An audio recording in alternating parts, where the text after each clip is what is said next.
Selamat berjumpa kembali Bapak Ibu, Saudara-saudari umat beriman terkasih dalam Tuhan. Salam sehat, berlimpah berkat. Hari Selasa tanggal 12 Maret 2024, saya Romagus CSSR mengajak saudari-saudara merenungkan kutipan Injil Yohanes bab 5 ayat 1 sampai 3a dilanjutkan ayat 5 sampai 16. Kita dengarkan sabda Tuhan dalam nama Bapa dan Putra dan Roh Kudus. Amin. Pada hari raya Paskah orang Yahudi, Yesus berangkat ke Yerusalem. Di Yerusalem dekat pintu gerbang domba ada sebuah kolam yang dalam bahasa Ibrani disebut Betesda. Serambinya ada 5 dan di serambi-serambi itu berbaring sejumlah besar orang sakit. Ada di situ seorang yang sudah 38 tahun lamanya sakit. Ketika Yesus melihat orang itu berbaring di sana, dan karena ia tahu bahwa ia telah lama dalam keadaan itu, berkatalah ia kepadanya, "Maukah engkau sembuh?" Jawab orang sakit itu kepadanya, "Tuhan, tak ada orang yang menurunkan aku ke dalam kolam itu apabila air menjadi goncang, dan sementara aku sendiri menuju kolam itu, orang lain sudah turun mendahului aku." Kata Yesus kepadanya, "Bangunlah, angkatlah tilammu dan berjalanlah." Dan pada saat itu juga sembuhlah orang itu, lalu ia mengangkat tilamnya dan berjalan. Tapi hari itu hari Sabat. Karena itu orang-orang Yahudi berkata kepada orang yang baru sembuh itu, "Hari ini hari Sabat, dan tidak boleh engkau memikul tilammu." Akan tetapi dia berkata kepada mereka, orang yang telah menyembuhkan aku, dia yang mengatakan kepadaku, "Angkatlah tilammu dan berjalanlah." Mereka bertanya kepadanya, "Siapakah orang itu yang berkata kepadamu, angkatlah tilammu dan berjalanlah?" Tapi orang yang baru sembuh itu tidak tahu siapa orang itu, sebab Yesus telah menghilang ke tengah-tengah orang banyak di tempat itu. Kemudian ketika bertemu dengan dia dalam bait Allah, Yesus lalu berkata, "Engkau telah sembuh, jangan berbuat dosa lagi, supaya padamu jangan terjadi yang lebih buruk." Orang itu keluar lalu menceritakan kepada orang-orang Yahudi bahwa Yesuslah yang telah menyembuhkan dia. Dan karena itu orang-orang Yahudi berusaha menganiaya Yesus karena ia melakukan hal-hal itu pada hari Sabat. Demikianlah sabda Tuhan. Bapak, Ibu, Saudara-saudari umat beriman terkasih dalam Tuhan kita Yesus Kristus. Penginjil Yohanes dalam bab 5 ayat 1 sampai 6 menuturkan pengalaman Yesus di Yerusalem.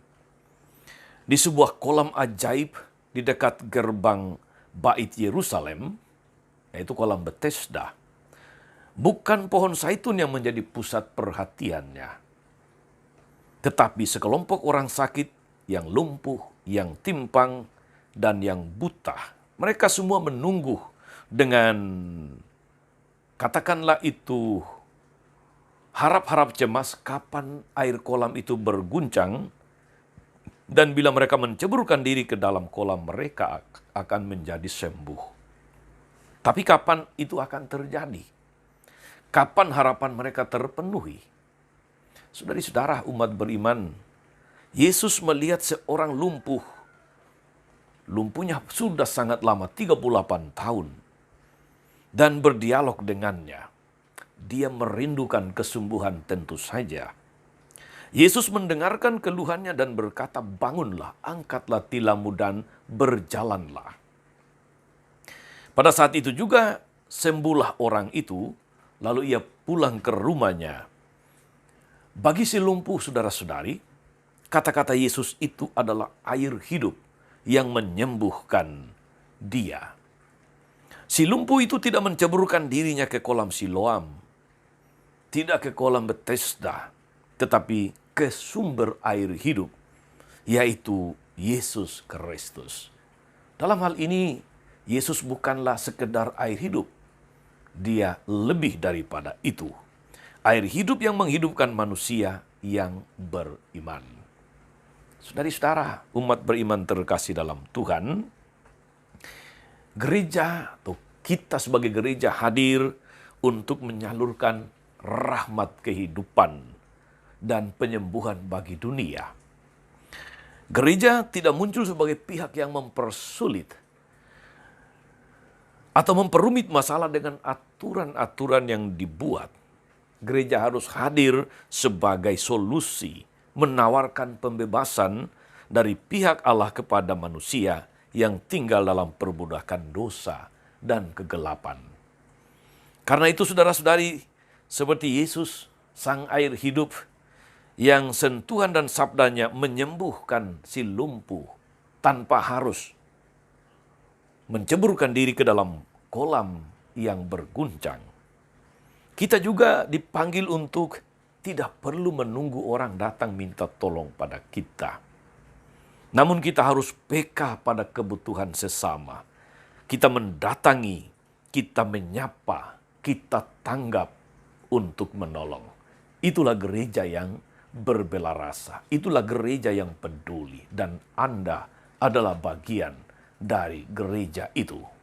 Semoga saudara-saudari, kita tidak hanya percaya Yesus sebagai air hidup, tetapi sungguh-sungguh ambil bagian di dalam gerak karya pastoral Yesus yang katakanlah itu jemput bola, menyapa, menolong, berinisiatif, menghadirkan kebaikan. Dengan cara itulah kita saudara-saudari menjadi berkat bagi banyak orang. Tuhan Yesus memberkati kita sekalian. Amin. Tuhan Yesus Kristus, Engkaulah air hidup. Kami percaya bahwa Engkau menghidupkan kami yang percaya, yang beriman kepadamu. Si lumpuh menjadi pulih, mereka yang sakit menjadi sembuh, yang buta bisa melihat. Semua itu terjadi karena kasih karunia-Mu, karena Engkau mengalirkan rahmat kehidupan. Sebab Engkaulah air hidup. Semoga kami semua bukan hanya percaya, tapi ikut ambil bagian dalam gerak karya-Mu yang mau menyapa, menghadirkan kebaikan, menghadirkan kasih di tengah dunia. Terpujilah nama-Mu sepanjang segala masa. Amin. Saudari-saudara sekalian, berkat Allah turun atas saudara-saudari, atas mereka yang kita doakan atau kita janjikan doa, mereka yang sakit dan menderita, segala rencana, karya, dan pelayanan hari ini, Bapa dan Putra dan Roh Kudus. Amin. Tetap sehat, teruslah menjadi berkat. Jangan lupa like, subscribe, nyalakan lonceng notifikasinya. Salam 52, Tuhan memberkati.